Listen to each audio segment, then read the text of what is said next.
When it comes to weapons in D&D, not all of them were created equal, and many are considered to be mechanically subpar.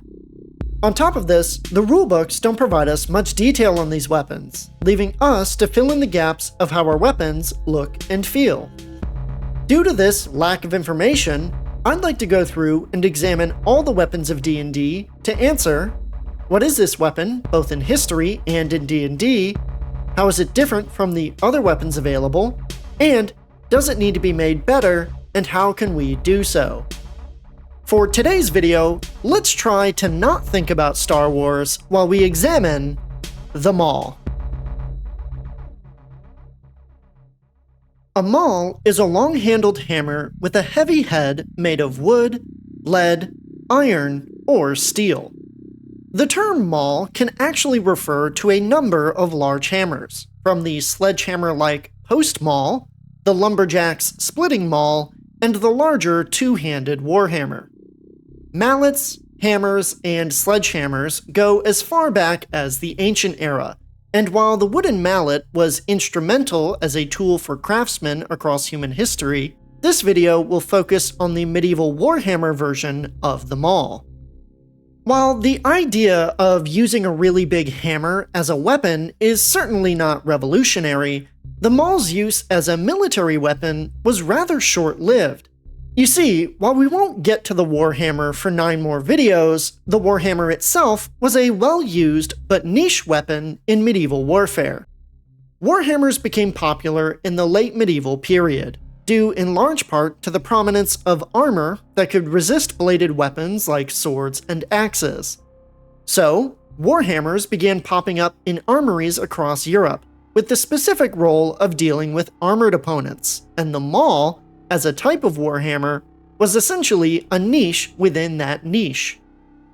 Add on top of that the longer, more versatile polearms like the Lucerne hammer or poleaxe, and it becomes easy to see why the heavier and more cumbersome maul did not see wider adoption.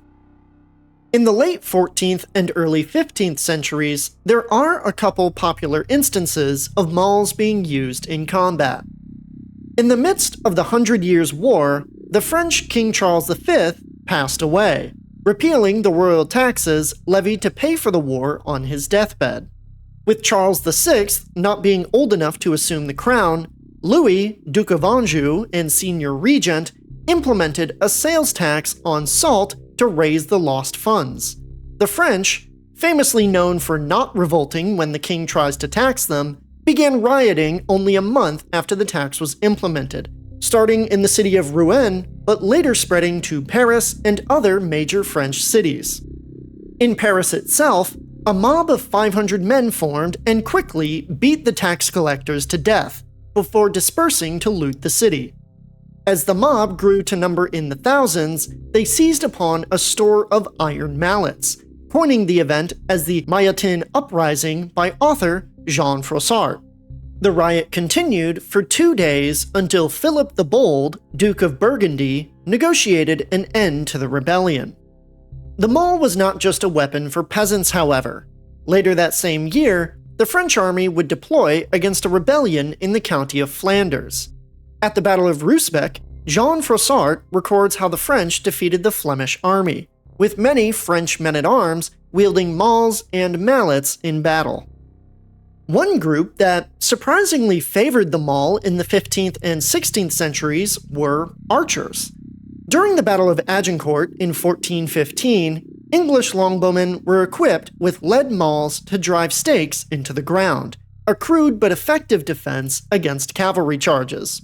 After their arrows were spent, the English archers used their stake mallets as improvised weapons to attack the French men-at-arms who had crossed the muddy fields. Later ordinances indicate that archer companies continued to be equipped with lead mauls and mallets as late as 1562. Europe was not the only nation to wield the maul, however. In Japan, the otsuchi was a large wooden war mallet used by the samurai class of feudal Japan. This larger maul had a shaft just under 2 meters, but was generally more tool than weapon, used to create fortifications or break down walls and doors. While the warhammer, and thus the Maul, eventually fell out of favor in European warfare, the Maul continued to find use off the battlefield as a tool in a variety of trades. In Japan, wooden mallets are used when creating mochi, a rice cake made of mochigome. Mauls are also prevalent in construction and woodworking, being used to drive stakes or split logs with their weight and momentum. The Maul as a weapon tends to be a bit more popular in movies and games though, where obscenely large hammers can be wielded effectively so long as your strength stat is high enough.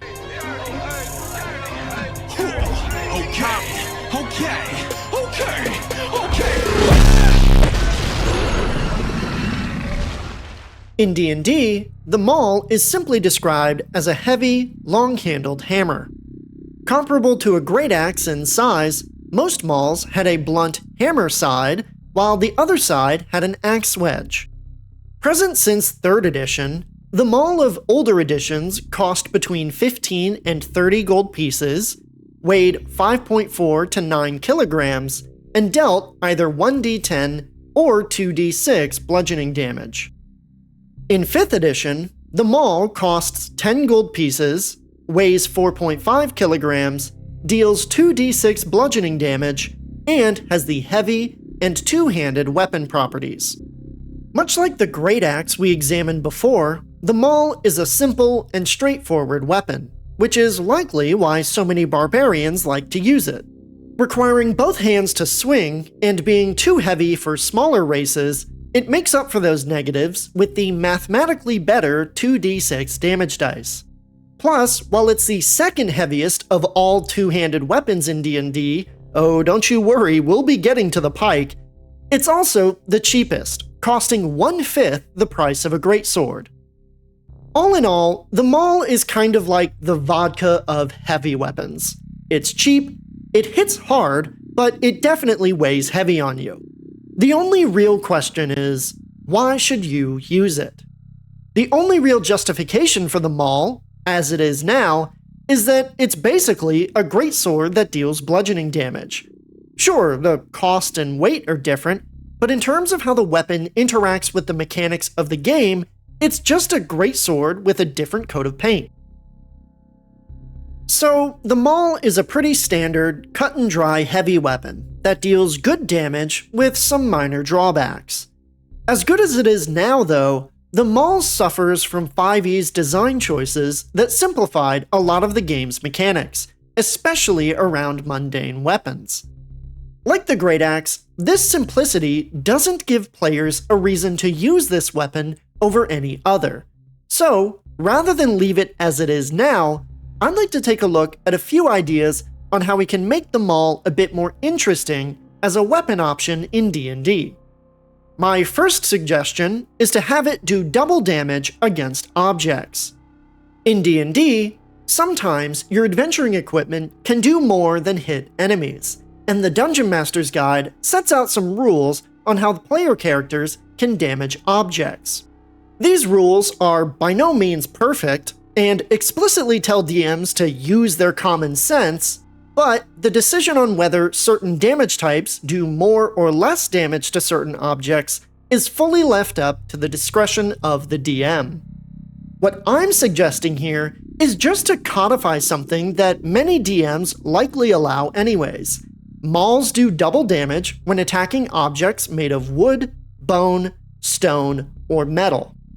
With this property in place, players would have more of a clue to use their weapons as a solution for encounters, such as breaking through a wall to escape a trap, or destroying a support beam that collapses a roof onto some enemies. Now, would this make the Maul the best weapon in the game? Of course not. But it does give it some more utility in and out of combat, allowing players to think more creatively with how they use their equipment in the game. My second suggestion on how to improve the Maul is to add a weapon feature that gives it the ability to knock down enemies. One thing that hammers are always good at doing, especially large ones like the Maul, is throwing enemies off their feet with forceful strikes. In 5th edition, however, the heavy weapon property really doesn't reflect the weight of the weapons being used. In the 1D&D Unearthed Arcana, weapon masteries provide weapons with that opportunity. In that UA, the Maul has the Topple property, which states, if you hit a creature with this weapon, you can force the creature to make a Constitution saving throw, with a DC of 8 plus your proficiency bonus, plus the ability modifier used to make the attack roll. On a failed save, the creature has the prone condition. Now, I personally think that, for the Maul, this should definitely be changed to a strength saving throw, as getting hit square in the chest by a giant hammer would definitely require a lot of muscle to be able to resist. But overall, it really drives home the bludgeoning force behind every strike. My third and final suggestion on how to give the Maul a role in D&D is to give the Maul the ability to stun an opponent on a critical strike. Conditions are extremely powerful in 5th edition, but unfortunately, there's very little opportunity for characters with mundane weapons to inflict them. In 5th edition, a stunned creature is incapacitated, can't move, automatically fails strength and dexterity saving throws, and has attack rolls against it roll at advantage while the condition is active. By adding a stunned condition onto critical strikes with the Maul, it gives it some control possibilities on top of its damage. Plus, if you combine this effect with my second suggestion on knocking enemies down, a critical hit with the Maul would allow you to hit an enemy so hard that they go flying off their feet, landing on the ground, stunned and prone. All that being said, these are just a few of my own suggestions on how to give the Maul some more purpose in D&D. It's a good weapon, and terrifying when in the right hands. But if we're going to be adding new properties to all the weapons of D&D, the Maul definitely needs some too, because every weapon choice should feel rewarding, impactful, and fun to use in the game. With that, we come to the end of today's video on the Maul. A beautiful big bludgeon, the Maul can really bring the hammer down on enemies in combat. Personally, I kinda want to make a character built for the Maul specifically now, because as cool of a weapon as it is, I've never really had a reason to use it on any of my characters. If we move forward with adding a few interesting features here and there, we can take the Maul from a standard, heavy bludgeoning weapon to a weapon and tool that excels at knocking your enemies down for the count. However, what I want to know is, what do you think of the Maul? Do you think it should stay as it is now? Did you like some of the suggestions I put forward, or did you have your own ideas on how to improve the Maul in D&D? You can let me know down in the comments, or you can discuss it on the Alt-Roll Discord using the link in the description. If you want to support Alt-Roll, you can visit our Ko-fi link to leave a one-time or recurring donation. And make sure to like, subscribe, and hit that bell icon to be notified when our videos go live. However, that's all I had for you. Thank you all for watching, make sure to have a great rest of your day, and I'll see all of you next time.